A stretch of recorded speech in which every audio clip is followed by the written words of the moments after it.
a doutora Bruna Cândido, e hoje a gente vai abordar diversos temas, entre eles com foco no mês da mulher. Apresento agora a doutora Bruna Cândido. Doutora Bruna, boa tarde. Boa tarde, prazer revê-los, né? Revê-los novamente nesse dia de domingo, sabe, né? Fui mãe, da primeira vez que eu fiz o podcast, tava lá grávida tal, e agora a rotina mudou. Aí eu perguntei, Ivan, pode ser dia de domingo? Aí ele disse, pode a hora que você quiser. Então, fechou. Então, vamos começar para a gente tocar os trabalhos. Primeira pergunta que eu quero fazer a você, como eu disse a você, a gente vai fazer focado Mês da mulher. no mês da mulher. E não vim de rosa à toa, né? Mês Isso da mulher. mesmo. Então vamos lá. Bruna, qual a importância de uma alimentação balanceada para a saúde da mulher nas diferentes fases da vida? Essa é uma pergunta bem abrangente, né? Aí eu fiquei pensando, tal, como é que eu iria responder essa pergunta? Primeiro, vamos repartir. Diferentes fases na vida da mulher. Infância. Infância não tem tanta diferença com relação a meninos, meninas. Mas chegando na fase da adolescência, na fase da puberdade, é a fase que acontece, né, a menarca, que é a primeira menstruação.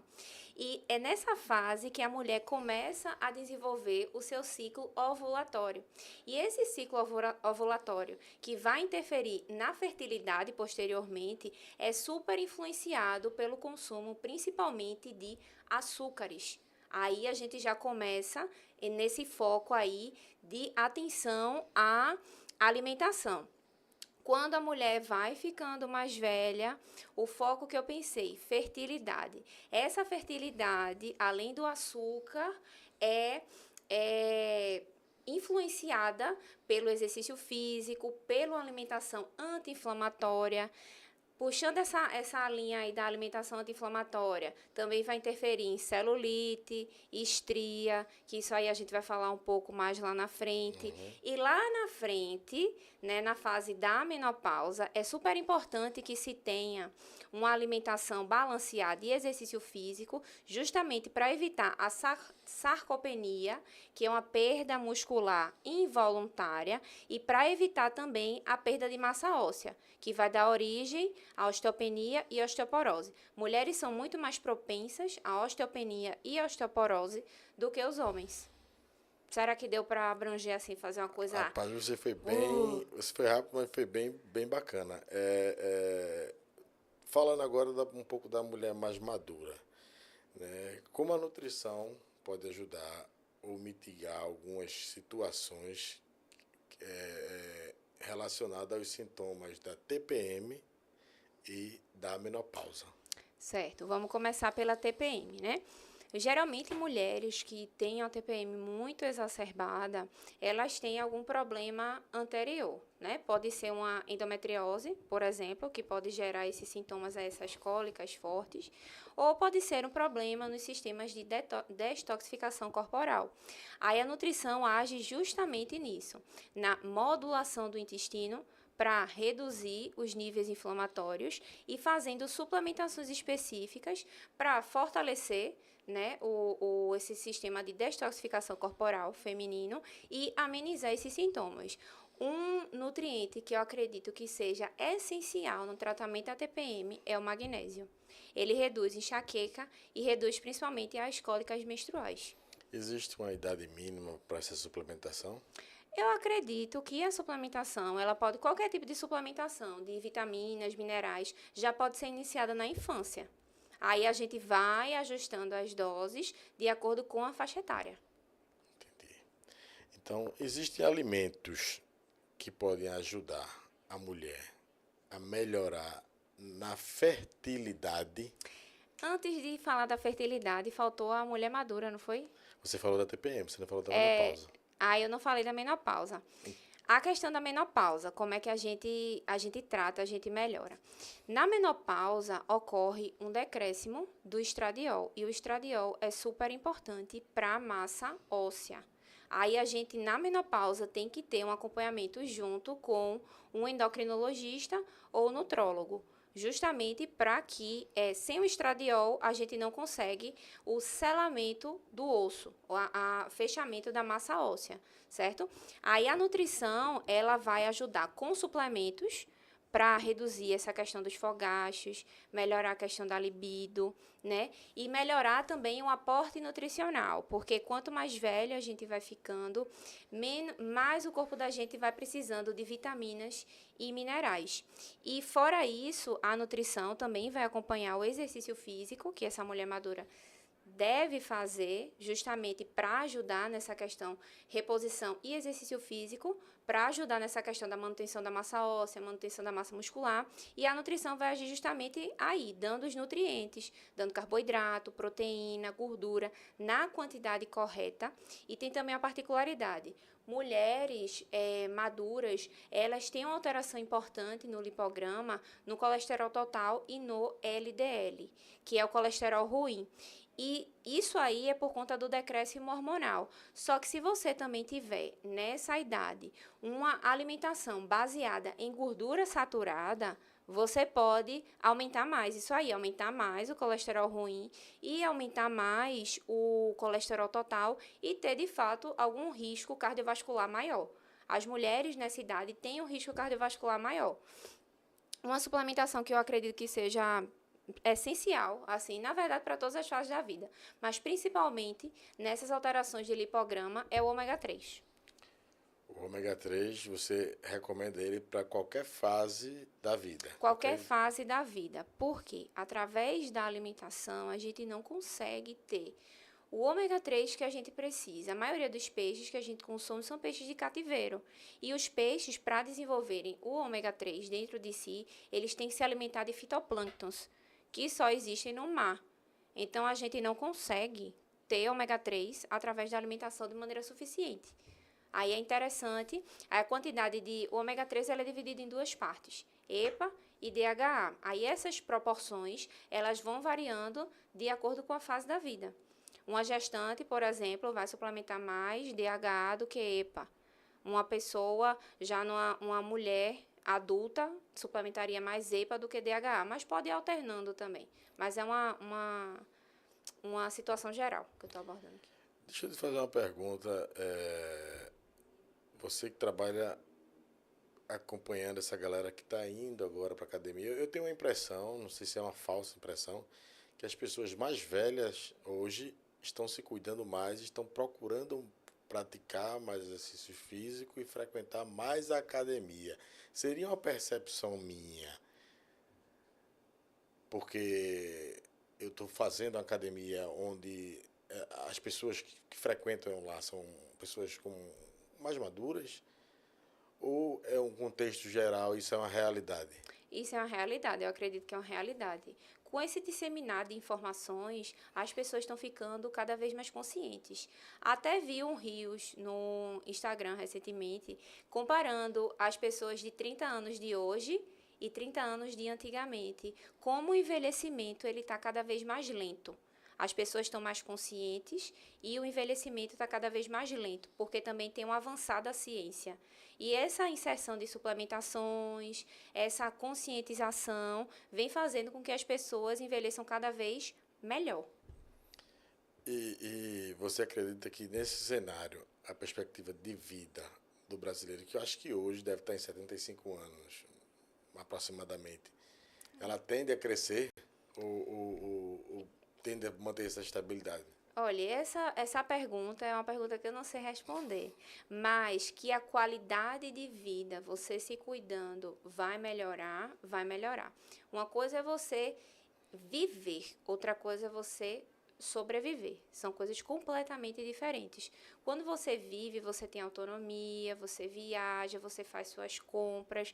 Tem muitos vídeos até comparando que musculação não é apenas estética, musculação é qualidade de vida. Para uma avó carregar seu neto, para uma avó levar suas compras, faxinar a casa sem necessariamente sentir dores. E sobreviver seria você até pode atingir 70, 80 anos, mas você não vai conseguir fazer todas essas coisas. Você vai ficar naquela limitação. E você se cuidando, você vive mais. Você tem longevidade. E longevidade é justamente isso. Alcançar idades avançadas de maneira, com qualidade. Alcançar idades avançadas com qualidade. Você falou da suplementação, que seria um ômega 3, que seria uma suplementação essencial para qualquer faixa etária. Qual um alimento que você também pode dizer que seria essencial em qualquer faixa etária? Um que seria assim, um coringa ali, ó. Não deve faltar isso aqui na tua dieta. Na verdade, a alimentação, ela tem que ser variada. Não tem um alimento que eu diga assim, olha, tem que ter. Porque se eu fechar nesse alimento, tem que ter, as pessoas que, por exemplo, têm uma sensibilidade a esse tipo de alimento, não vão ter. Entendeu? Então, não existe um alimento. Existe a alimentação que você descasca mais e desembala menos. É essa alimentação que tem que ser essencial para todos. Aí muita gente tem dúvida. Ah, mas se eu tirar o glúten, se eu tirar a lactose, minha alimentação não vai ficar restrita, não? Não. A sua alimentação tem... Quando você come comida da terra, é tudo muito variado. Existem vários tipos de hortaliças, vários tipos de legumes, vários tipos de tubérculos. E se você quiser se aventurar nisso aí, tem muita coisa para explorar. Então, não existe um alimento. Existe uma alimentação mais natural, que seria o essencial para todo mundo.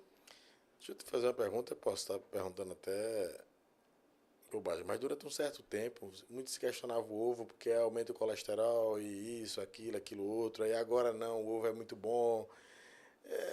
O que é mito, o que é verdade, o que se sabe dentro do campo da ciência? O ovo, ele é fonte de colina, que vai ser o precursor da acetilcolina, que é essencial para a cognição, ele é excelente nesse sentido. Fonte de vitamina A também, e ele também é fonte de vitamina D.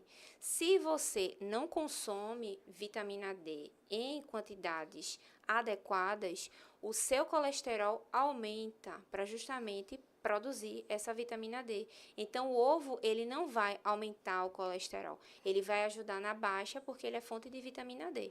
Fora isso, o ovo é fonte de proteína de alta qualidade, né? É chamada de proteína de alto valor biológico e é super saboroso e bem versátil. Dá para fazer bolo, fazer panqueca, fazer omelete, enfim.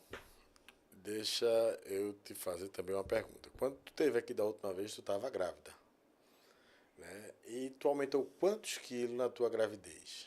Ai, meu Deus. Eu tenho que perguntar porque eu Não, quero chegar a um ponto. eu até expus Porque que eu aumentei. eu vi um rio seu, é por isso que dá a minha pergunta. Foi, eu aumentei 20 quilos na minha gestação.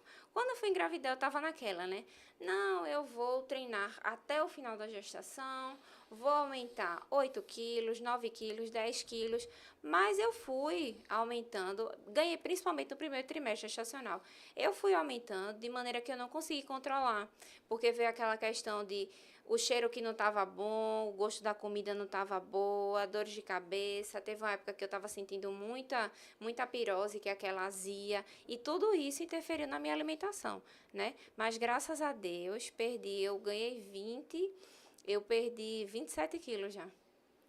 Então você perdeu 7 quilos. Do que você tinha antes de engravidar, 7 quilos a menos hoje. 7 quilos a menos hoje. Minha massa muscular, que está muito menor, né? Tem isso também, porque eu tinha muito mais massa muscular e tô aí na luta, né, para poder recuperar isso aí. Mas após a gestação, foi o quê? Uma dieta, um foco mais no regime ou foi natural? Após a gestação, porque a mulher, quando ela tem filho, amamenta, parte do gasto energético é para produzir leite. Então, uma parte disso aí eu aproveitei. Não fiz grandes restrições, me guiei mais pela fome, evitava comer mais à noite, que isso é super importante. Não ficar comendo à noite, mesmo que você acorde. Faça seu aporte energético mais durante o dia e evite estar comendo durante a noite. E comi no mais, senti uma vontade de comer doce, que eu vou ser bem sincera a vocês, vez ou outra eu comi um doce, mas a base da minha alimentação era a base que eu sempre tive. Como os enjoos passaram, aquelas alterações de olfato e paladar passaram, aí eu voltei para minha alimentação normal.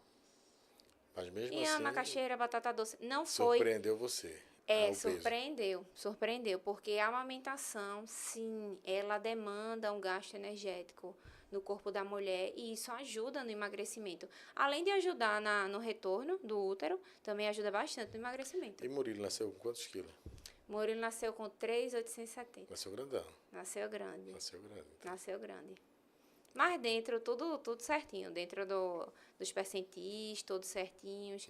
Minha glicemia era baixinha, era 78, 72, 76. Não variava mais do que isso, não. Então vamos. Hipertensão arterial também não tive. E treinei até os 8 meses. Treinou até os 8 meses? Até os 8, porque nos 9 eu já estava...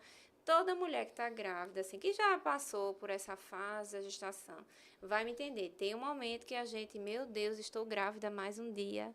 Aí você vai naquela. Tem um momento que você não aguenta mais estar grávida. Quer ver logo seu filho e aquele peso, aquele edema que a gente fica, a gente quer, né, se livrar daquilo ali. Eu estava nessa fase dos 9 meses. Não me julguem mais, é a realidade. É a realidade. Então, continuando nessa linha da gestação, da gravidez, fala para mim e para o pessoal que está nos assistindo, quais alimentos podem ajudar a melhora feminina na fertilidade? Fertilidade é algo bem complexo, sabe? Tem uma médica ginecologista que eu até acompanho ela, o nome dela é Bruna também, doutora Bruna Pitangula, e ela falou uma frase assim que marcou. O corpo da mulher, ele tem que estar pronto para receber uma criança. Por quê? Porque a gestação é um processo complexo. Na gestação, você tem uma redução da imunidade, justamente para acolher aquele material genético que não é seu, né? Porque o esperma é um material genético de outra pessoa. Aí, para o corpo não expulsar, que ele fica tentando expulsar com todos aqueles sintomas que a gente sente, dor de cabeça, enjoo, isso é o corpo tentando expulsar aquele material genético. Ele mesmo abaixa a imunidade, justamente para que aquela criança ela possa se desenvolver, né? Então, o corpo da mulher ele tem que estar pronto para conceber uma criança, porque para ele fazer toda essa artimanha, folgar as articulações, liberar novos hormônios que a gente não libera, ele tem que estar pronto, ele tem que estar nutrido. Eu não diria que existe um alimento específico, mas existe sim algumas suplementações que a gente pode estar fazendo, né, numa gravidez planejada. Vitamina B12, complexo B, no geral, né? Principalmente a vitamina B9, que é o ácido fólico, a gente suplementa ele de uma forma ativa. Gosto de suplementar também ferro, evitar anemias, porque todo estoque de ferro da gestante, ele vai ser depurado durante o processo gestacional. Outra coisa que seria interessante na gestação, na concepção, gosto muito da coenzima Q10. Eu sempre falo sobre ela, assim, para os meus pacientes, para eles entenderem onde é que ela vai atuar. Tanto o homem quanto a mulher deveriam fazer a suplementação de coenzima Q10 pré-gestação, quando fossem naquele período de planejamento. A coenzima Q10, no homem, ela vai girar a cauda do espermatozoide, entendeu? Aí vai fazer com que aquele espermatozoide atinja o óvulo de maneira mais assertiva. E na mulher, ela vai, na verdade, a coenzima Q10, ela age numa parte celular chamada de mitocôndria. E já que a gente falou de longevidade, a parte celular relacionada à longevidade é mitocôndria. Então, se você quer ter longevidade, que é o envelhecer com qualidade, você tem que cuidar das suas mitocôndrias. E a coenzima Q10 é excelente para isso aí. E nós herdamos as mitocôndrias das nossas mães, das nossas avós. Se para o homem é importante, para a mulher mais importante ainda, a suplementação de coenzima Q10. Aí seria uma alimentação. A alimentação seria a alimentação saudável. A coenzima Q10 manipulado ou é natural? Não, a coenzima Q10 tanto faz. Você pode comprar pronta ou você pode fazer ela manipulada. A coenzima Q10, ela já existe no corpo. Só que tem determinados distúrbios, como enxaqueca, uma pessoa que está tentando engravidar, uma pessoa que tem fibromialgia, tem determinados distúrbios que fazem com que essa coenzima Q10 ali não seja o suficiente. Aí você tenha que suplementar. Uso de estatinas também, que são aqueles medicamentos relacionados ao colesterol, precisam de uma suplementação de coenzima Q10 junto para evitar os efeitos colaterais, aquele cansaço, aquela letargia e aquelas dores musculares causadas por esse medicamento. E ainda nessa questão da fertilidade, para quem quer e está tentando esse processo de ser mãe, né? Eu tenho uma coisa para falar. Eu lembrei agora. Pode Porque falar. aqui, pessoal, um bate-papo, de fato. Então, pode falar. Ter cuidado, mulher que quer engravidar, né, que quer qualidade de óvulo, ela tem que fazer exercício, isso é super importante, para melhorar, e ter cuidado no consumo de carboidrato. Para melhorar tanto a imunidade, porque excesso de carboidrato piora essa questão da imunidade, como também para evitar a síndrome do ovário policístico, né? Que é uma síndrome onde você não ovula, aí pelo fato de você não ovular, aí você não vai chegar o óvulo ali para o espermatozoide atingir. E o que retroalimenta essa síndrome do ovário policístico é a resistência à insulina, que seria uma má administração de glicose no seu corpo. Aí, quando você evita a resistência à insulina, você não retroalimenta uma síndrome do ovário policístico. Aí, para evitar isso aí, é uma alimentação balanceada, que não seja rica em açúcares, prática de exercício físico, que é super importante para regularizar esses níveis de açúcar no sangue. Tudo isso influencia. Era justamente isso que eu ia perguntar, em relação ao exercício físico, se dá essa melhorada, se tem esse ganho na fertilidade. Muito, muito, porque justamente vai atingir esse ponto aí da resistência à insulina. Porque o exercício físico faz com que você absorva a glicose independente da insulina. Então, ele vai diminuir essa glicose no sangue automaticamente. Entendeu? Eu Aí melhora. observo hoje que a maioria dos alimentos que é ofertado para a gente, até na mídia, na TV, todos eles, como você falou, embalados, né? E com muito açúcar, né? Açúcares e sujidades. Existe um RDC, até RDC 2014, que ela fala do quanto de sujidades que são permitidas nos alimentos industrializados. Aí muita gente diz, mas no molho de tomate só tem açúcar, tomate e sal. Só que eles têm uma margem de sujidades ali que eles não descrevem, entendeu? Então, é por isso que é melhor que você faça tudo a partir de alimentos naturais do que a partir dos industrializados, porque dentro dos rótulos, mesmo tendo toda a mudança da legislação, não tem tudo que tem ali dentro, entendeu? E quando eu falo sujidades, é de fato pelo de rato, areia, resto de insetos, toxinas. Aí, por isso que eu digo, se quiser ter uma qualidade de vida, um simples molho de tomate, se você come com frequência, tente fazer o mais natural possível. Uma coisa é você comer uma vez ou outra. Outra coisa é todo dia estar aquilo ali na sua rotina. Então, coma o mais natural possível, se é algo da sua rotina. Entendi. Então, essa sujidade, eu acho que eu ouvi falar disso um tempo atrás. Existe um limite tolerável, né? Isso, existe um limite tolerável. Para cada Não um. é tolerável, seria aceitável. Isso, aceitável, e esse limite aceitável para algumas coisas é bem alto, sabe? Nessa RDC 2014, se vocês quiserem, vocês me cobram aí no Instagram, vocês podem me cobrar se vocês quiserem dar uma olhada. É uma coisa absurda, o tanto de areia que pode ter, o quanto de toxina que pode ter, e tem diversos estudos falando que quantidades bem inferiores àquelas permitidas pela legislação já causam danos à saúde. Deixa eu, continuando nesse mesmo pecado, Bruna. Hoje em dia, nessa dinâmica do trabalho, da mulher, do dia a dia, família, casa, o que mais dificulta, o que você mais ouve de reclamação, de dificuldade na nutrição da mulher? O que mais dificulta? As pessoas colocam essa questão do tempo, né? Que não tem tempo para se alimentar. Deixa eu ver, vontade de comer doce. Muitas mulheres alegam. As mulheres, comparando homens e mulheres têm muito mais vontade de comer doce. Principalmente por conta das ondulações hormonais ao longo do mês. Isso é uma dificuldade para a maioria das mulheres. Aí, estresse, sobrecarga, aí desconta onde? No doce. Essa é uma das principais dificuldades das mulheres, sabe? E o que é que eu aconselho? Primeiro, é não direcionar essa carga de estresse, de ansiedade no doce.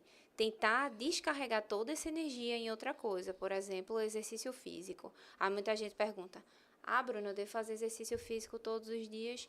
Faça o que der para fazer, certo? Agora, uma vez por semana não, pelo menos umas 2, 3 vezes por semana. Isso já vai ajudar nessa questão da ansiedade e já vai ajudar na questão, como eu disse, né, da resistência à insulina. E quanto mais resistência à insulina você tem, mais vontade de comer doce você tem. Então, quando você reverte isso, você reverte a vontade de comer doce. E assim a gente trabalha também a alimentação, ela é trabalhada de maneira mais fácil, quando você direciona essa vontade de comer doce para outra coisa. E a gente também trabalha com alguns suplementos para melhorar essa vontade de comer doce, que tem uma infinidade aí de suplementos. Mas, e aí? Eu tô nesse período existe, você falou que em determinados períodos existe como é que eu posso dizer? Uma sensação, uma vontade de comer mais doce. Ali, uma pergunta específica. No período menstrual, TPM, No período pré-menstrual. dá mais vontade de comer doce? Dá mais vontade de comer doce. Mas e aí? Como é que fez? Comer um doce ou ir levantar um peso? Não, depende. Depende, porque muitas mulheres têm a TPM tão forte que elas não conseguem ir para a academia, né? Perdem a qualidade de vida. E quando perde a qualidade de vida, é bom um acompanhamento com o endocrinologista ou ginecologista para ver alguma coisinha a mais, algum medicamento a mais. E, de fato, antes da menstruação, o ideal é que você faça o que você conseguir fazer e dependendo da quantidade que você for consumir, ou você vai consumir o doce tradicional ou você vai consumir o doce fit. Como assim? Tem muita gente que pensa que porque o doce é fit, ele não tem calorias e come bastante.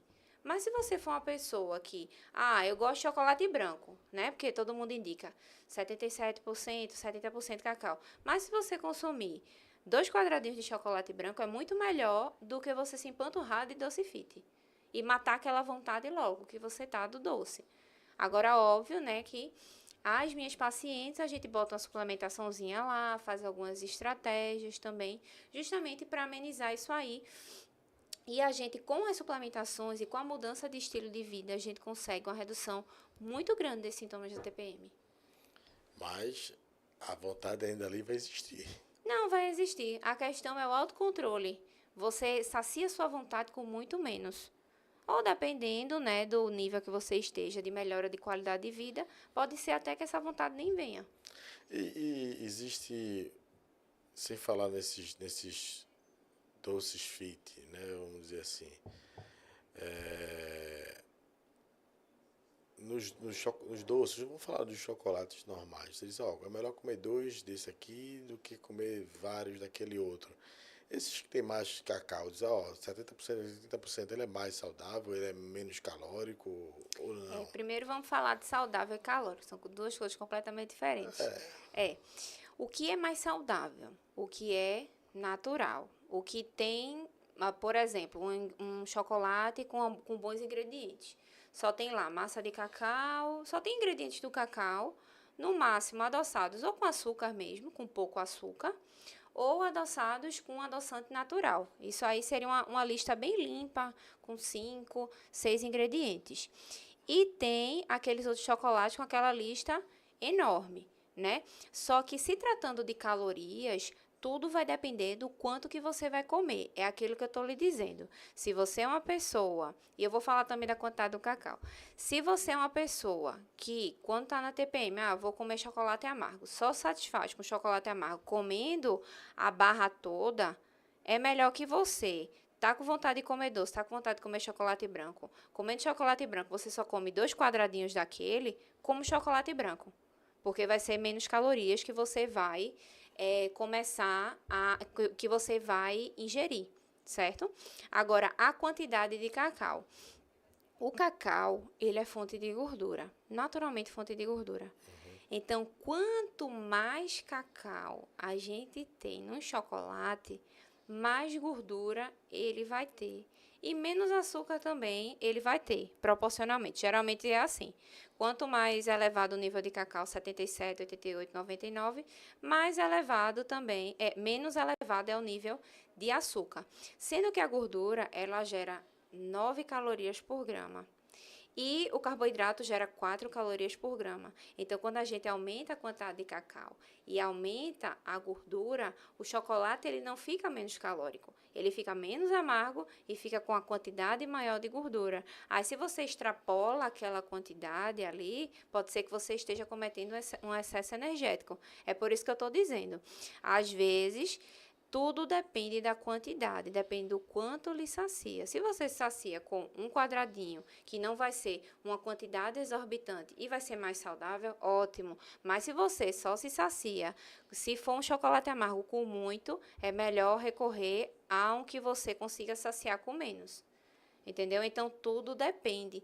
Tudo é ajustável na rotina da gente. Entendi. Não precisa ser radical ao ponto de dizer, E lembrar que o cacau é fonte de gordura. E quanto mais cacau tem, mais calórico é o chocolate. Então, mais cuidado também você deve ter no consumo. E ainda nesse contexto da gravidez, como a nutrição ela auxilia no controle do peso? Você disse que achou que aumentaria só 7 quilos e aumentou 20. A gravidez, como eu disse, né, um processo bem complexo no corpo da mulher. A nutrição, a gente faz a divisão das calorias de acordo com trimestres gestacionais. O primeiro trimestre gestacional, a mulher não tem tantas exigências a mais de calorias. A partir do segundo e terceiro trimestres é que as calorias elas vão aumentando mais e a necessidade de proteína e determinados nutrientes vai aumentando. E a nutrição, ela ajuda no controle da glicose, né? Super importante que você não consuma tanto carboidrato na fase da gestação, porque o controle da glicose ele é um pouco mais rígido. Um exemplo, para uma pessoa, uma mulher não grávida, uma glicemia de 91, 92, dependendo das outras taxas, ainda está dentro. Mas para uma mulher que está grávida, 91, 92, a gente já tem que ter um olhar diferenciado ali, que aquela mulher já tem um risco de ter diabetes gestacional. Aí a nutrição ajuda nisso aí, nesse controle, e ajuda também, além da suplementação. Quando você controla peso, você também controla a questão da hipertensão arterial na gestante, né? Que é super... mulheres que desenvolvem na gestação uma doença hipertensiva específica, né, da gestação, elas têm que ter um parto adiantado, porque tanto a mulher quanto a criança podem correr riscos. E a nutrição adequada, a execução de exercícios físicos durante a gestação, tudo isso ajuda nesse controle. Você falou que a mulher ela pode adquirir uma hipertensão no período da gravidez. Seria essa hipertensão após a gravidez, ela permaneceria? Depende dos casos. Tem mulheres que têm um problema pós-gestacional.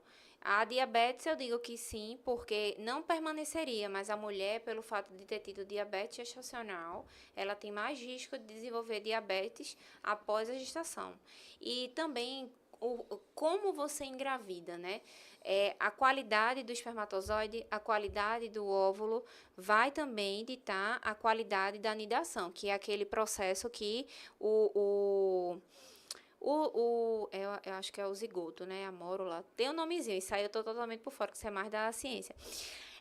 A qualidade da fixação do feto ali na parede uterina, ela pode, né, ser boa ou ruim. Sendo ruim, ela pode aumentar o risco de aborto, pode aumentar o risco dessa doença hipertensiva específica da gestação. Então, o planejamento, né, um planejamento saudável para o homem, para a mulher, fazendo as suplementações certinhas, vai ajudar nesse processo de nidação. E ajudando nesse processo de nidação tem tudo a ver com o desenrolar da gestação. Então, entendeu? Mulher... Tudo começa da pré-concepção. Se você está pretendendo engravidar, se você está pretendendo engravidar, o bom é você cuidar na pré-concepção. Seria ter todas essas cautelas antes de... Isso, E aí, para ter uma gestação, vamos dizer assim, de qualidade e com isso, menos risco, tentar mitigar o máximo de risco. isso, exatamente. Tentar reduzir os riscos, exatamente isso. Deixa eu te fazer outra pergunta. Se existem diferenças significativas nas necessidades nutricionais entre homens e mulheres? Tem, né? Começando que aquela revolta. Ah, porque nós mulheres temos menos testosterona. A diferença básica entre homens e mulheres, assim, hormonalmente falando, são esses níveis: testosterona, estradiol, progesterona. Tanto é que uma mulher que toma muita testosterona fica masculinizada, né? Tem isso. Aí, o que é que esses hormônios vão fazer? Esses hormônios, eles vão dar um pouco mais de, por exemplo, a testosterona, já que eu falei dela, vai aumentar mais a massa muscular e aumentar mais a queima de gordura corporal, certo? Tem essas diferenças. Vai influenciar nos ossos, assim como o estradiol também influencia nos ossos. Outra coisa, o gasto energético para homens e mulheres é completamente diferente por conta disso. As necessidades energéticas de mulheres são menores do que as necessidades energéticas dos homens. Aí, quando a gente vai trabalhar com a mulher e com o homem, mesmo que a dieta do homem tenha mais calorias, ele tem uma facilidade maior de perder peso, certo? E as mulheres também, elas têm a distribuição de gordura diferente dos homens. As mulheres, elas acumulam gordura mais no quadril, mais nas coxas. O homem é mais na região central. Aí, se tratando disso, exercício físico, os homens, eles são mais responsivos ao exercício físico. Justamente essa gordura dos homens é mais responsiva ao exercício físico porque está na região central. A região inferior, onde tem gordura, ela não é tão responsiva ao exercício físico. Isso a gente também tem que considerar no cálculo da gente. Só que tem uma coisa boa. Essa gordura do quadril, ela é cardioprotetora, porque ela libera interleucinas que são anti-inflamatórias. Aí protegem o coração. A testosterona é um hormônio especificamente feminino? Não, homens e mulheres têm Homens e mulheres têm. testosteronas em níveis diferentes. Mas aí eu te pergunto, uma mulher que suplementa muito a testosterona, porque Viriliza. ela para tentar uma gestação, ela vai ter uma dificuldade maior? É porque assim, veja, isso já é um campo da endocrinologia, mas eu vou dizer de acordo com o que eu sei, certo? Quando a mulher, ela suplementa hormônio masculino, ela desenvolve, naquele momento que está suplementando, uma síndrome do ovário policístico, síndrome do ovário policístico temporária. Então, muitas mulheres, mas isso não é garantia, tá? Você, tô tomando hormônio, tal, não vou engravidar, isso não é garantia. Isso é uma coisa que pode acontecer. E essa síndrome do ovário policístico temporária, ela pode permanecer durante um determinado tempo. Isso aí é uma coisa muito individual e pode sim dificultar uma gravidez até que ela retorne até que o organismo dela retorne ao ponto inicial, certo? Pode sim ter alguma dificuldade até que retorne ao ponto inicial, mas não é bater o martelo, a mulher está tomando, bater o martelo, ela não vai engravidar. Mas você disse que com a suplementação de testosterona ela vai ter um ganho de massa muscular. Vai ter um ganho de massa muscular, só que vai mexer nos hormônios dela. Certo, mas aí a partir do momento que ela para de suplementar, ela vai perder aquela massa muscular. Vai perder porque aquele metabolismo que ela tanto cultivou é um metabolismo acima do patamar fisiológico dela. Entendeu? Então ela perde. É algo temporário. É só durante a suplementação. Ou ela mantém a suplementação, ou ela perde Exatamente esse ganho isso. que É ela um teve. ou outro, é. Ou um ou outro. Exatamente Porque não isso. faz parte da fisiologia. Não faz, exatamente. Não faz parte da fisiologia. Exatamente. Me diga uma coisa, Bruna.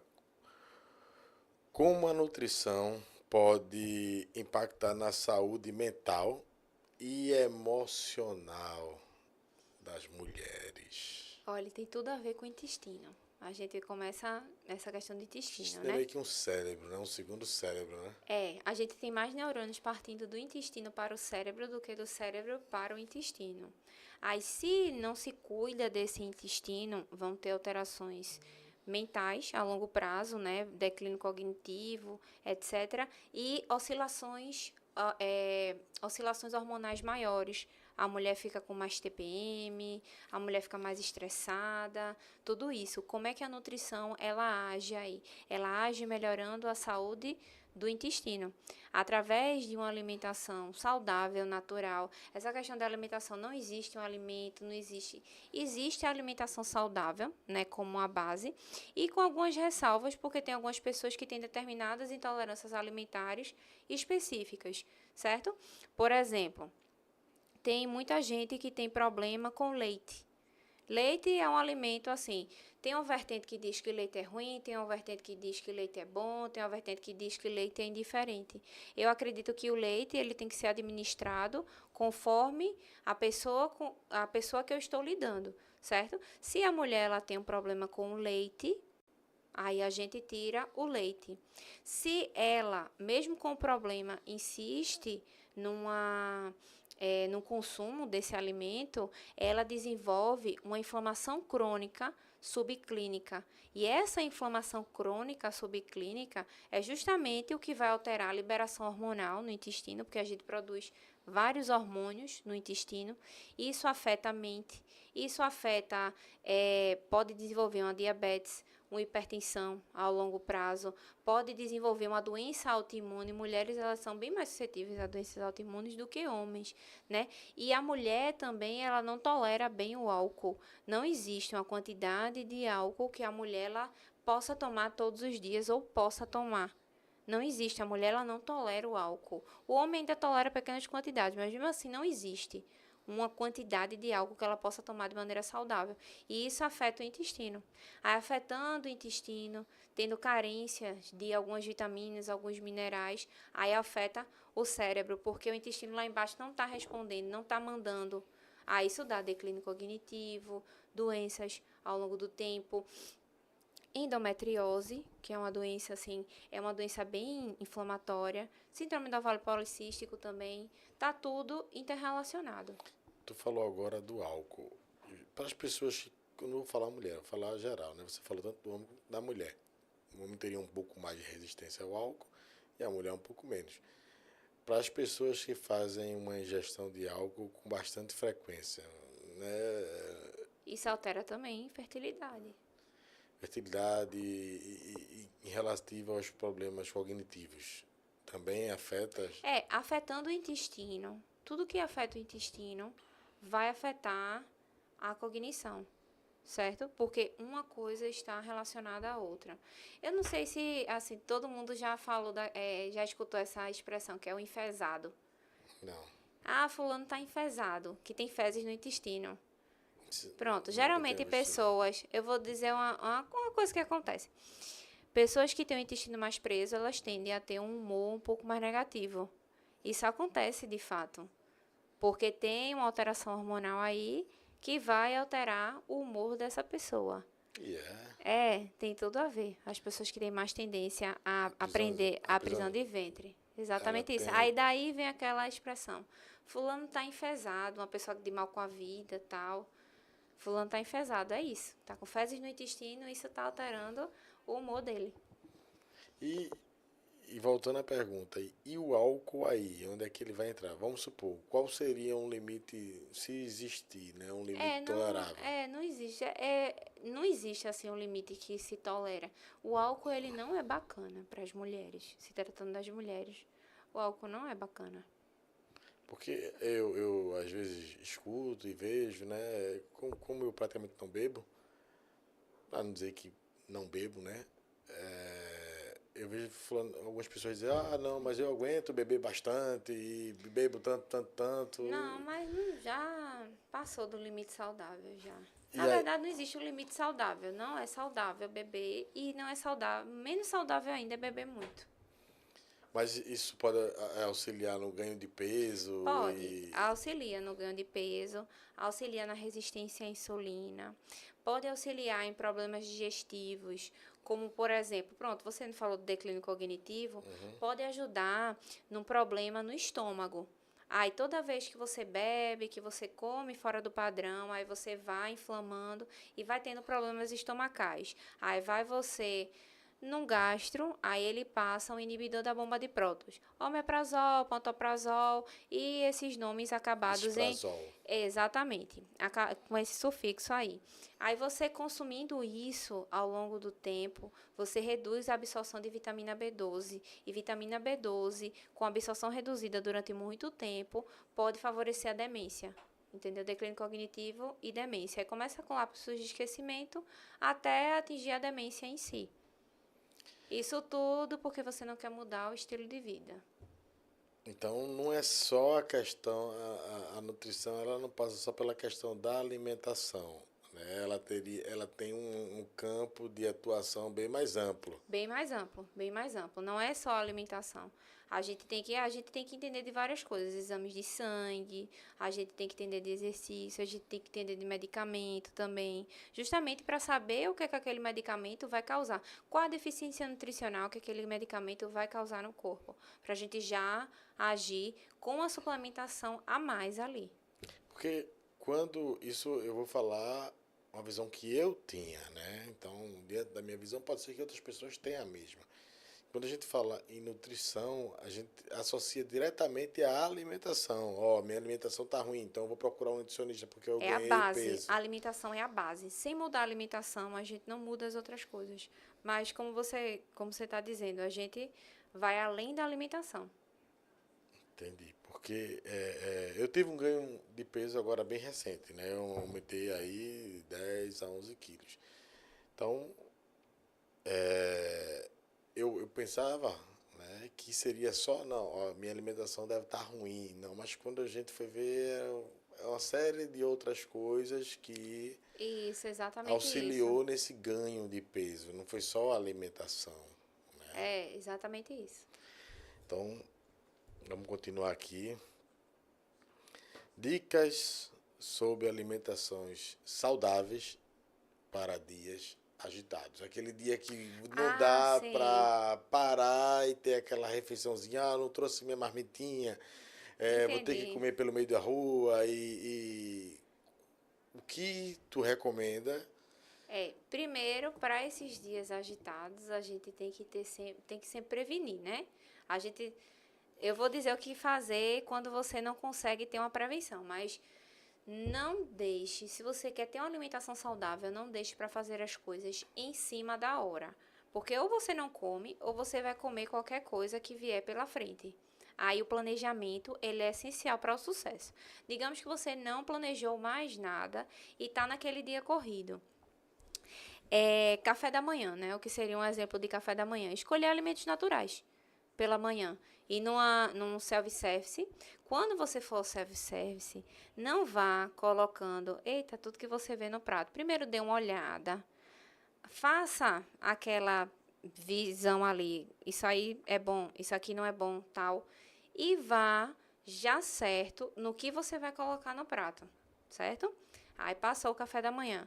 Bastante água, não assim vacilar nessa questão da água, porque quanto menos água você toma, mais fome também você tem, mais vontade de comer você tem. Se for optar por um lanche, tudo bem que não é o ideal uma salada de frutas nem nada, mas porque a salada de frutas ela é uma mistura muito grande de frutas. Mas assim, se você tem o tio ali da salada de frutas, estou sendo bem prática de fato, tem o tio ali da salada de frutas, ao invés de comer o copão, bota metade do copo, faz aquela refeição ali, partiu o almoço. Almoço, mesma coisa. Tente ir a um local que tenha variedade de alimentos. Escolher aquele alimento com menos molho, né? Mesmo que o tempero não seja a mesma coisa. Outra vez, self-service, não vá colocando tudo que você vir no seu prato. Vá já certo daquilo que você quer. À tarde, vamos lá, à tarde. Uma barra de proteína, por exemplo, a gente poderia colocar uma barra de proteína à tarde. Umas oleaginosas, umas castanhas, nozes. Não pular o lanche da tarde, porque no dia estressante, sem ser um dia estressante, a maioria das pessoas já sente muita fome à noite, né? Aí, no dia estressante, não descuide do lanche da tarde. Aí você vai lá, uma barra de proteína, um mix de oleaginosas, um iogurtezinho proteico. Mais ou menos isso, que dá um pouco mais de saciedade do que a fruta em si. Aí à noite tá em casa ou não tá? Nessa Depende. situação. Não, num dia agitado, a pessoa não tem hora para chegar. Não tem hora para chegar em casa. Aham. Pronto, mesma coisa, procurar um local que tenha diversidade de comida e escolher o melhor possível. E aí, se o E melhor não mais chegar. fácil for um hambúrguer?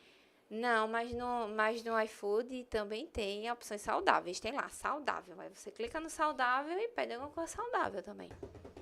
Tem isso também. Para não chegar em casa, o objetivo é não chegar em casa morrendo de fome. Certo?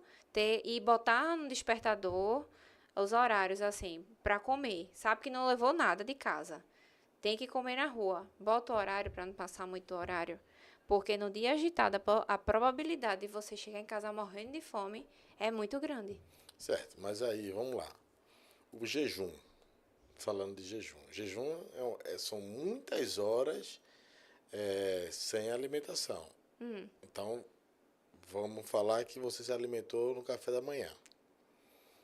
E aí, a pessoa que quer fazer um jejum por qualquer razão que seja, ela vai até a noite. E quando chega a noite, não é que ela vá se exceder, até porque você está com muita fome, eu acho que você não consegue comer muito de uma vez, porque parece que Mas volta. isso é relativo, viu? Porque tem pessoas que... Mas isso atrapalha, e se atrapalha, de que forma atrapalha? Olha, quando você está com fome, independente dos graus, você sempre vai ter, vai preferir alimentos mais calóricos. Entendeu? Você vai preferir, se tiver o chocolate lá e o alface, você vai logo no chocolate, que é o que vai lhe dar calorias de maneira mais rápida. Entendeu? Então, não é nem só a quantidade, é também a preferência. A preferência muda quando você está com fome. Aí é por isso que não é bacana você chegar com muita fome à noite. Porque à noite, o seu corpo ele tá se preparando para desligar. E ele não tem, assim, muita habilidade para lidar com excedente energético naquele momento.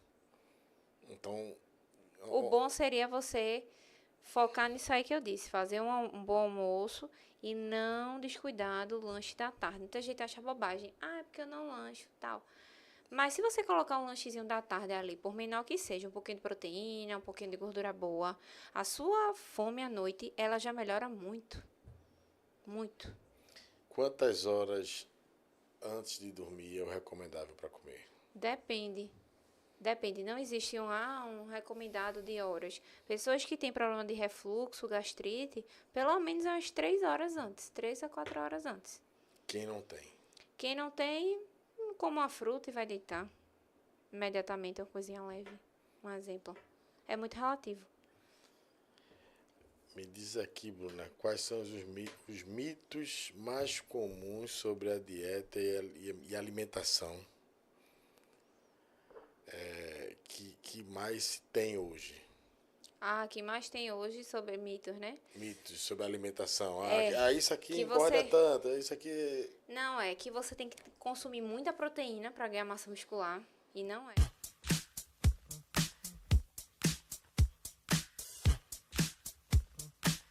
I flushed my kids down in the club.